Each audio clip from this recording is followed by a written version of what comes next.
there. This has to be 2 plays. They handed it off last time. This time they're throwing this football.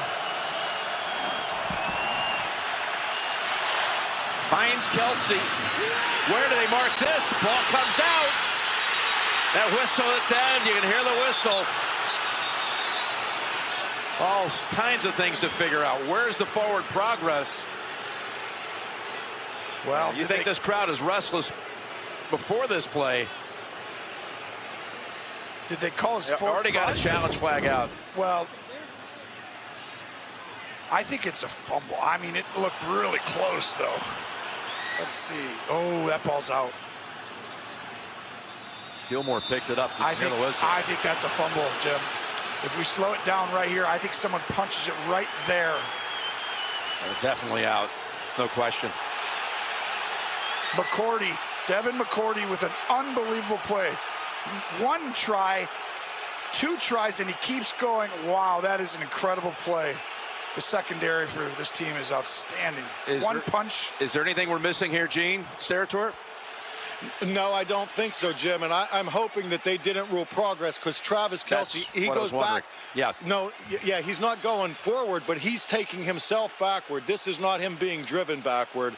And it's unfortunate that we have a whistle here after the fumble. It's challenging ruling the field of the man being down by contact. That was a scoop and score.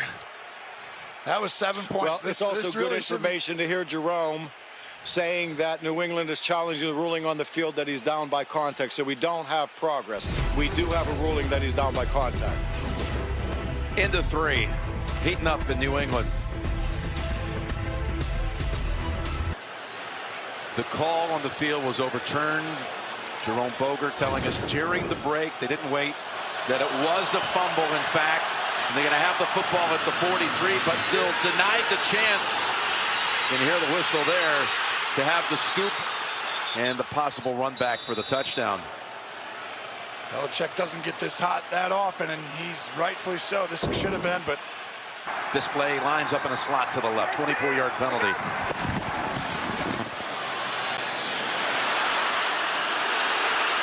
That's Harry, and he dives. Was he out or in? Looks like they want to mark him out at the 3. N'Keal Harry.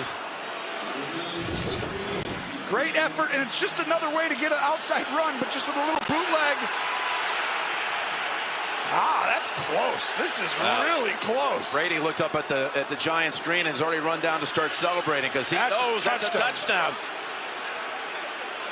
But the problem is they have no challenges. Oh. They have no challenges. They can't do anything about it. Brady ran down with his arms up in the air. You can't challenge it. It's not a scoring place. So that's right. You can't challenge it. No one knows it in the stadium. You're dead right, Jim Nance. And now the clock's going to run down. They're going to have to take a timeout or a 5-yard penalty. See if Brady can get this off in time. He does to White. And he's thrown down by Frank Clark. That's 2 calls against New England that are points. Really? Each one. This is the time, though. I mean, you gotta think they're going to double Edelman. Edelman in a slot to the right. Got to get to the 23 for the first.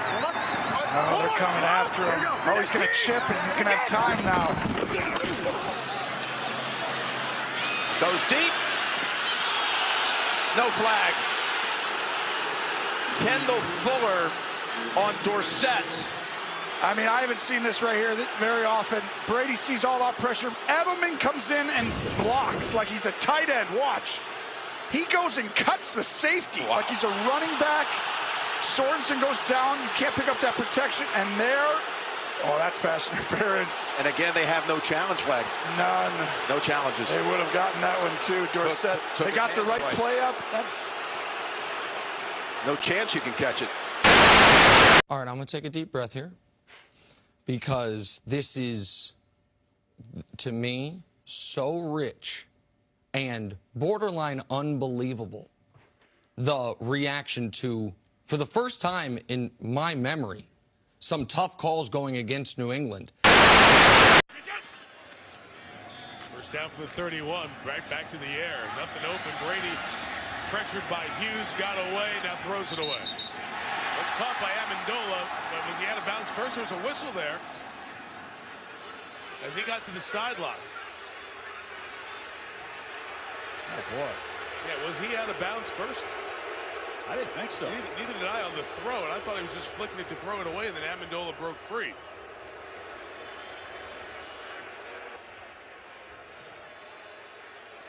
Oh, he's in bounds, and so is Amendola.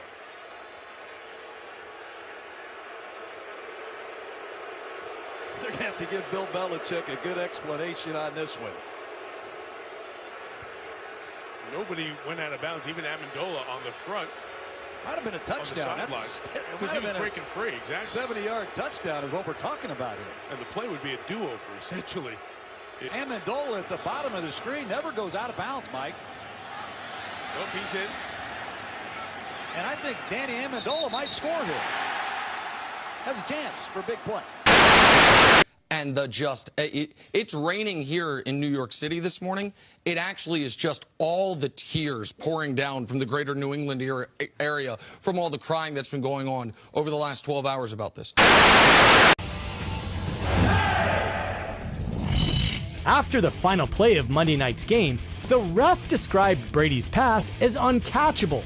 And on Tuesday, the league office added that the contact between Gronk and Kuechly occurred just as the interception was made, making it not a penalty.